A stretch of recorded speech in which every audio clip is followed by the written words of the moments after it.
Hi, my name is Alahnnaa Campbell from You Have a Life Plan, and I just wanted to share with you something that's from the division of my business called Support Their Light, which is a service for parents with sensitive kids. And this is like red flags that I look for in my the kids that I work with, just to see like, okay, where's the starting point? Where are the things that we need to be aware of, so that when behaviors happen, we can be like, okay, maybe it's one of these red flags. So I just wanted to take you through this brief example so you have an idea of what my work is like.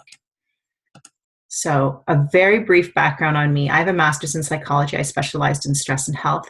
I worked in mental health and high-risk youth research for about 10 years. I have a 5.5-year-old boy and a 2.5-year-old girl. I attended like every parenting class the Parent Child Center offered for about a 3-year period, really focusing on attachment parenting, unconditional parenting, parenting boys. And then I had a really challenging pregnancy, and basically this pregnancy was so difficult because it was meant to lead me to my teachers. And I found such amazing teachers, and it was just a game changer in the way I see myself, my kids, and what really impacts us and how we're so unique. And so all of these approaches that we use in parenting and everything, they really have to be individual. You really need to understand that person, that dynamic in the classroom, and that's what my work really does. So the two main components that I use are soul contract and human design, which I'll present a little bit to today.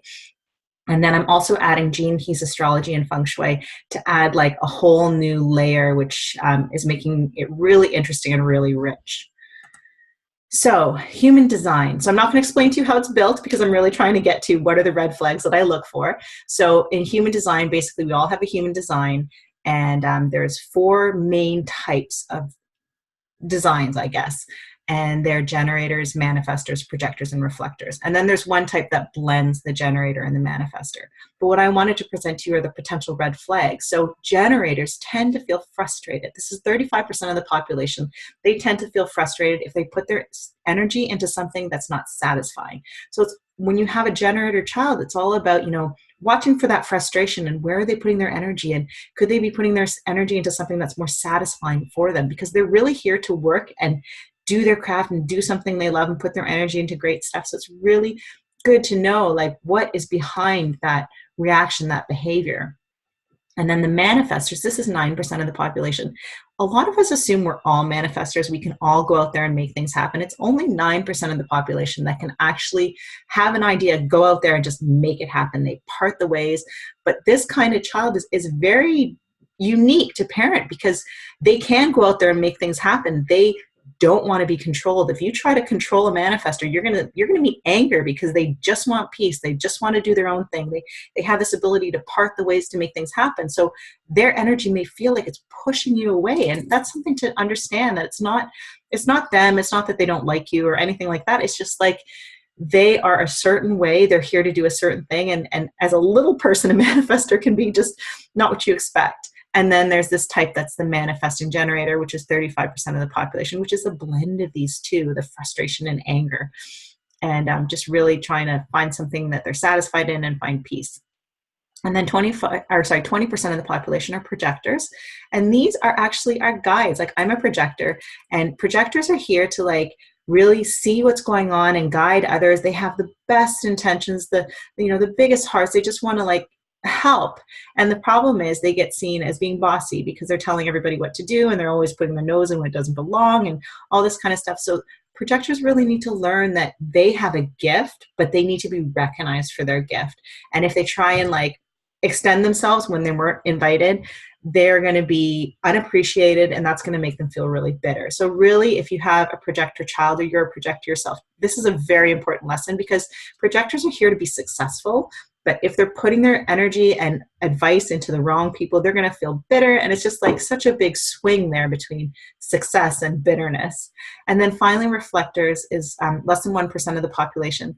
These people are really here to report on what is the state of our community, of our classroom, of our home. So they're like, if they're in a community that's not doing well, they may exhibit illness, and because they're really reflecting society, and they're here to report on what's going on. So they may be really chatty and all that kind of stuff, But their swing goes from they want to be surprised, show me something unique, let's do something new, to disappointment, because they have these high hopes, and they need time to make good, solid decisions. And if they make whimsical decisions, they're going to be really disappointed. So it's really good to know, where does your child fit? What kind of energy are they carrying? How does the world affect them? Just on this really high level. And then if we go right down into the emotional system, like a lot of people look at these energy systems or these shapes, and they say that looks a lot like the chakras. And it actually is the chakra system. And so this is how energy travels between us, and how, what is going on with your emotional system, and how do your emotions function, and how do you move from one emotional state to another, and why, and how can you manage that, and how does one person's emotions affect another's. So I actually wrote a whole article on this called What is Going On with My / Their Emotions. You can find it on cluster.com. Cluster is spelled KLUSSTER. And there's the article name. You could just search for that. Or the magazine name is You Have a Life Plan. And so you can always request your human design chart from me. Just contact me. And then you can go and look at this. It's an article with an embedded video, and it will go right through, your emotional system or your child's emotional system. And you can really understand, two kids could be having a meltdown, and they can mean completely different things. So you really want to know, what is your child's emotional system? What does it look like? What kind of pattern does it go through? How can you diffuse it? Because a lot of us are like, my child's having a meltdown, I don't know what to do. And it's like, if you know your child's emotional system, you will know what to do. So this is where this comes really in handy. And that's why I wrote an article about it. And it's completely free. So for you to take a look at. And then typical fears, worries, and concerns. All of us have the potential to have these things in us that we may always worry about. And you can find them in your human design. So like, there's certain centers like this one. If it's not colored in and there are gates hanging off it like this, that means that these are potential fears. So these are things that you can find out by talking to somebody like me or another human design specialist, and know, like, my child has a tendency to have these fears. Some of them have none by this lens, some of them have lots. And it's just really good to know, like, what kind of fears might be there, so that when things come up, you can go straight to like the potential root and go, is this the fear that we're dealing with right now? And you can address it instead of like really being a bit, lost and not too sure. It gives you a really good starting point. And then definition. So here, definition. Some of us are single definition, which means that all the colored in parts are all connected. And some of us are split, which means that in this person, these ones are all connected, and then these two are connected, but there's a split.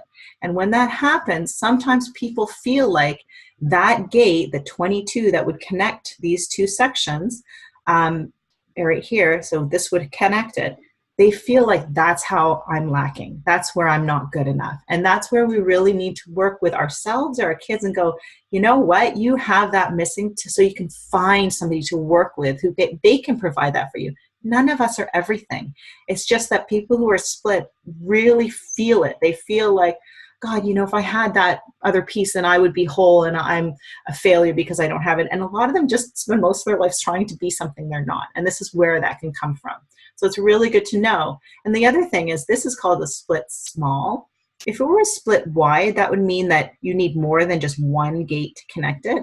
And people like that can tend to blame others. And the reason they do is there's two parts of them that are so different, and they just don't get along, and they're so confused in themselves that it must be everybody else's fault. And I've seen this a lot, and they can be really hard to work with. But if they can see their chart and they can go, oh, that's what's going on. Oh, it's a conflict in me. And they can stop blaming everybody else. It's really beautiful. And it's a lot of self-acceptance too.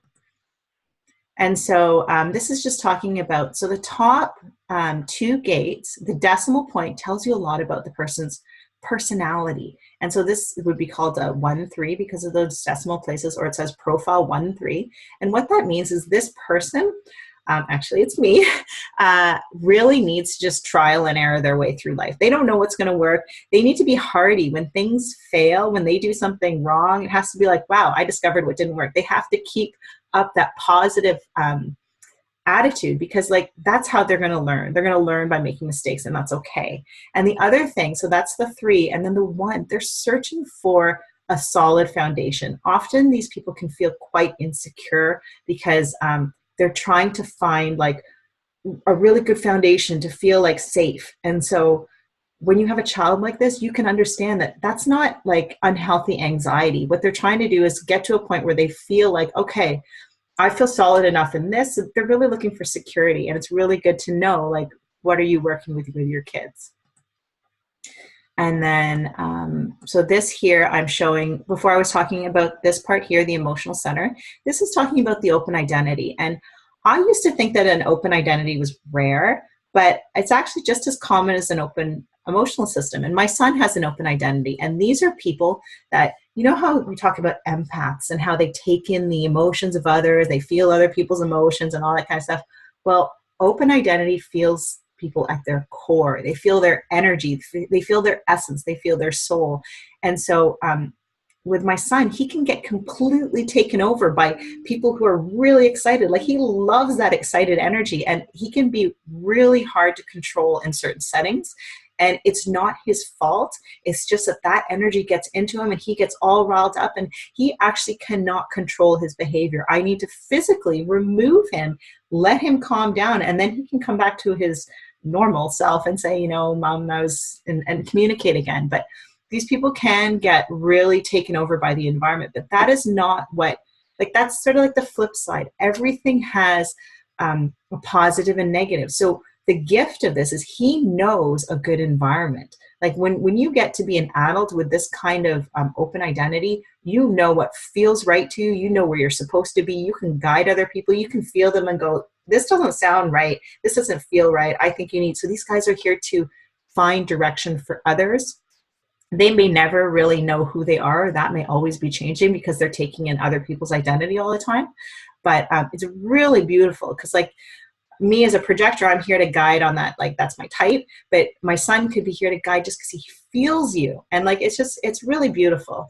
So to see that the flip side of a child who seems out of control in a classroom is actually somebody who has a beautiful gift. And I've seen adults with this gift, and they're amazing. And then, so he has also this 6th line. So in the last slide, I was talking about the 1-3s. So the 6th line are quite vulnerable, I find, because they are like that 3 energy, making mistakes for the first 30 years of their life, but they're not hardy like the 3. They're not here to be beat up like the 3. Not that the 3 should be beat up, but they can take it a bit more. Whereas the 6 is like, okay, I'm tumbling around, because they're here to be role models. So for the first 30 years, they get tumbled around, then they get a break for 24 years. And then at 54, life comes back at them and says, okay, have you learned your lessons? Can you handle these challenges again? Can you show us how to live so that you can be a role model for others, not because you want to be, but just because, you know, you kind of have learned how to live life gracefully. So that's the long trajectory for these 6 lines. And because, you know, this is my son's chart, and I'm very aware and soft on this topic, because I see it a lot. You know, these people, they have a hard childhood sometimes, and to see such potential in them, but it's just such a long game. And then the open spleen. So we're going to this side. These are children that can be really clingy. And the reason is the spleen is where they feel good. And so when something is colored in, it means that you consistently sort of have access to that constant feeling, or whatever area that might be. But if it's open, you're feeling everybody's stuff. And if you're feeling everybody's stuff in the area that you usually feel secure, it's not secure. So you may feel somebody's headache, and you may feel their backache, and you may feel all kinds of symptoms. So these kids can be very clingy. They can hold on to relationships that are not healthy for them because they're just scared to let go, because they just want that consistency. And it's not that there's anything, you know, necessarily wrong. Actually, because they're so sensitive, often they can be treated with homeopathic medicines because they feel the symptoms really early on. You can catch it really early on. It's not that they're more sickly, it's they're more sensitive. So that's what's going on with these kids or adults. I mean, you keep the same design your whole life.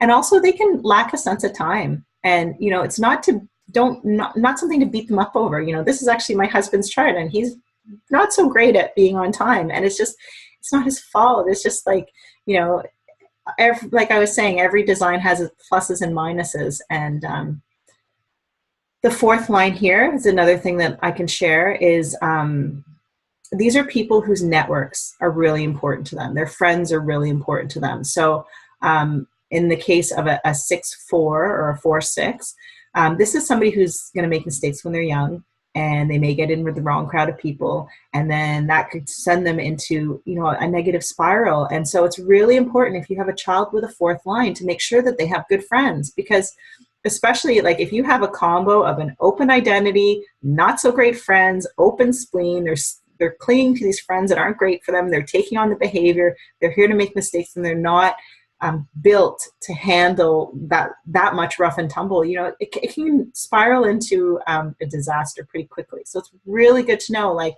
what's going on with my child and what do I need to look out for, and not so that you have to be like helicopter mom, but so that you can be kind of aware in the background when things happen. It's like, you know, like I had a client, and just seeing these things, it completely changed the teacher's perspective on him. And when he saw that the teacher could see him a different way, his behavior completely changed. Like, this is like, it can change your life with just one little piece of information about you and your child.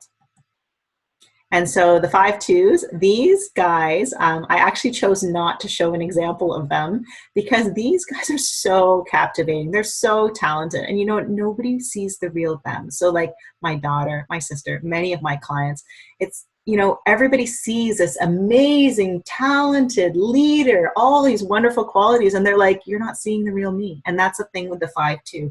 It's really like the 5 side. The 5s are often, they're just seen for who you want them to be. And that's not so fun to not be seen for who you are. And the 2s are, they're so talented.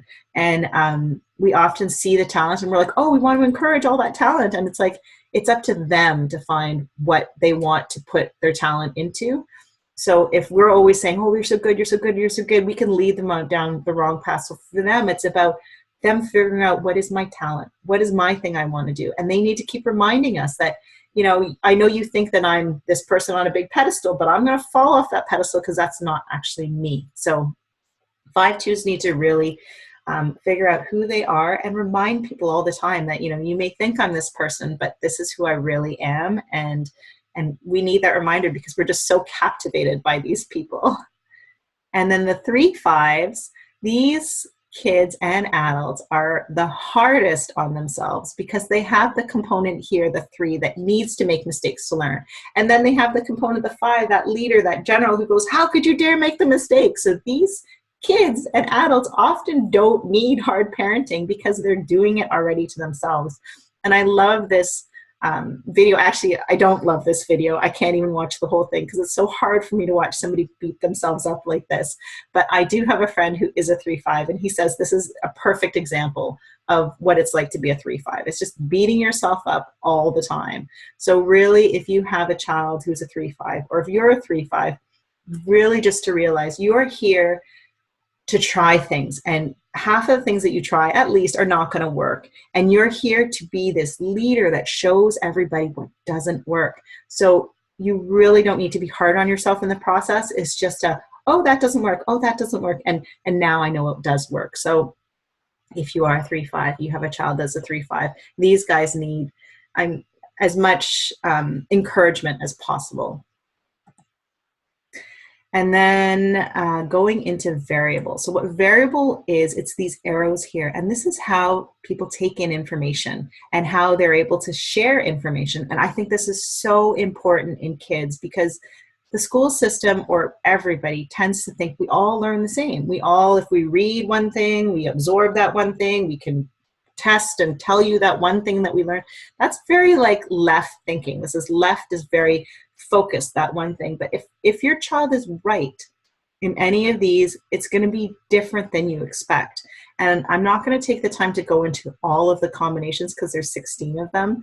But like, you know, a child who is right-minded, right at taking in the information, they don't read and absorb in that logical linear way. They absorb like everything. So they may look like they're kind of like not too sure what they're taking in, but they're absorbing everything. So it's really important to know what kind of learning system does your child have so that you can have reasonable expectations and you can sort of set up their expectations and guide them to like, like if they had like a right thinking, they wouldn't need to like focus. They just need to sort of pay attention and absorb it, and it will come in. Likewise, on this side, if you have this left, it means that if you ask me something, I can provide you. I can tell you, I know what I know. I can pull it out.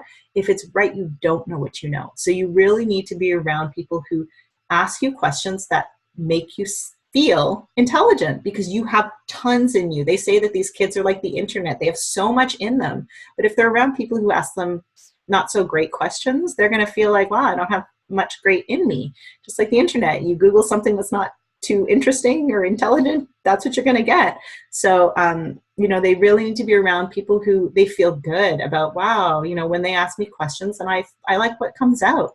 So they're, it's just so different. And it's really important to know, what are you dealing with your children, and are they the same as you? Because if you're somebody who is all left and you did great in school and your child is like floundering, by your opinion, it's maybe because they're built differently.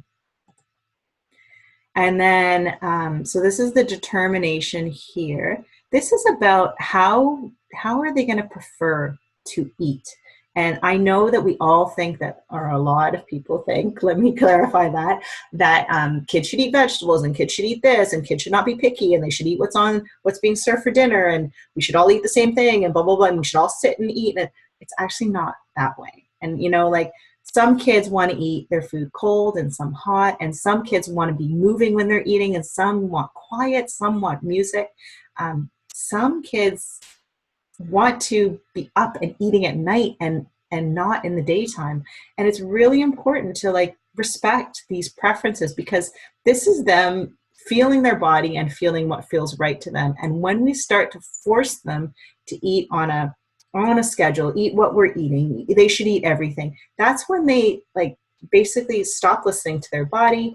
They stop knowing what's right for them. And it, human design talks about, they get kind of like a fat brain. Like it's just like so conditioned, and they don't even know who they are anymore.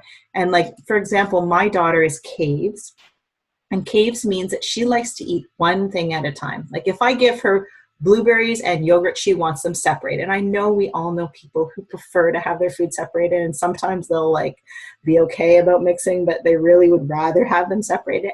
That's okay. For her intake of nutrients, she wants to intake the blueberries, and then she wants to intake the yogurt, and she wants to have the cheese, and then she wants to have the bread. Like, and her daycare is so supportive that they just separate her food for her. And it's not that she's picky because she's difficult and it's a personality thing. It's like, that is her determination to eat that way. Whereas my son, he's open, which means that he's willing to try things.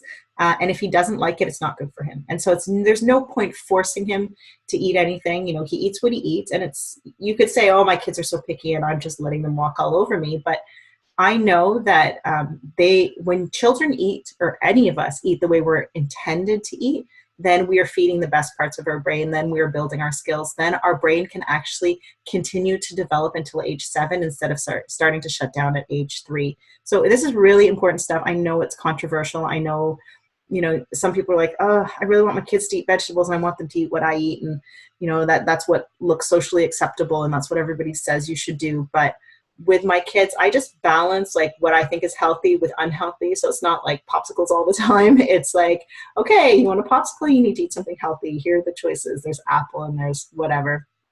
So that's just something to consider, that there's actually a way to look up, how is your child going to want to tend to eat? And then you can consider, is that something that you can allow in your family? Because it has huge benefits for their brain development and for their ability to actually listen and trust their self and their body. And then this is soul contract. So it's a quick switch, but I just wanted to show you that this is my birth name, what I believe to be my birth name. And then later sort of the science developed and I was ready to see the next layer. So I realized that I had a dash in my birth name. And so my name changed. And so both these names play out quite strongly. And then my common name is here. So these are other issues that are kind of like piggybacked on board. And then because of all this mess, I actually changed my name to an optimal name so that my life could be easier. But what I wanted to show you is just a sample of like numbers that I look for. So this is kind of like, these are the things I'm attracting in my life. These are the lessons. These are my gifts. And this is what I look for in children. So emotions, like if they have eights, these are kids or people who have trouble getting in their body and being in their body. And this can be a suicide risk because it's like, I don't want to be in my body. It doesn't feel good to feel all these emotions so intensely. So that's something very important to look for in your children.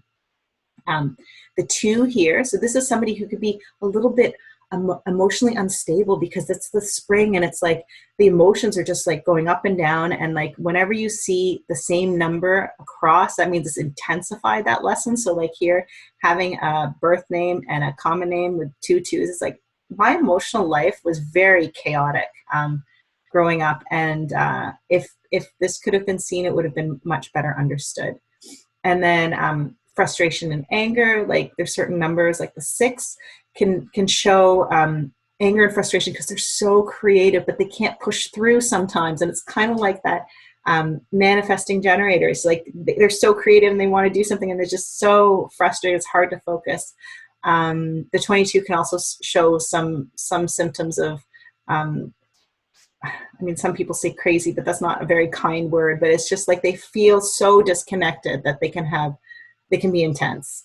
Let's just say that. And then the 6 can have an addiction risk. And I think that this is part of this frustration and anger. And it's like, I should say addiction. And then the 9s here, this is somebody who they're here to learn to step into their power. But often we want to do that in the most respectable way. So we will attract people to disempower us so that we can learn, okay, how do we want to step into our power in a way that feels good for us and that is respectful? So it's really good to know if you have a child, like my son has a spiritual karma 9-9, he does attract disempowerment. We experienced that in his daycare and in other places.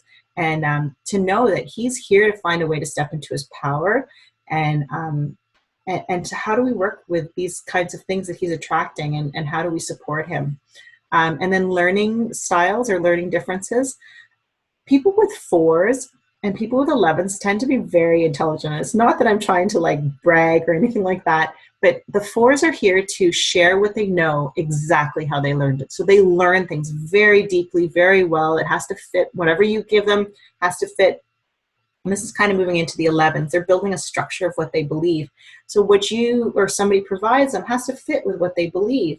And so because this is such a deep and intense learning in order to transmit true knowledge, they can look sometimes like they have a learning disability. And so if you have a child that has these in their chart, you might want to think twice about, do we really want to label this child as a learning disability? Like I got labeled as having a learning disability, and I just needed to learn in a different way, or I needed more time, or some things just weren't my truth. Like I go into some places and I'm just like, this is just not my truth.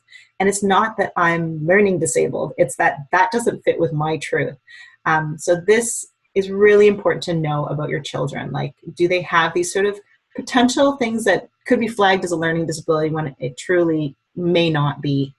Another thing, I don't have it listed here, but if you have 8s and 5s, these kids can be not so much in their body. So I kind of mentioned that on the 8 and sort of the 5 too, because they're so spiritual and so connected and so, not really here, so mental that, to really understand what's going on and how can we support these kids to get in their body? Because if they get in their body, that's how they can change the world. That's how they can communicate to others. That's how they can reach out.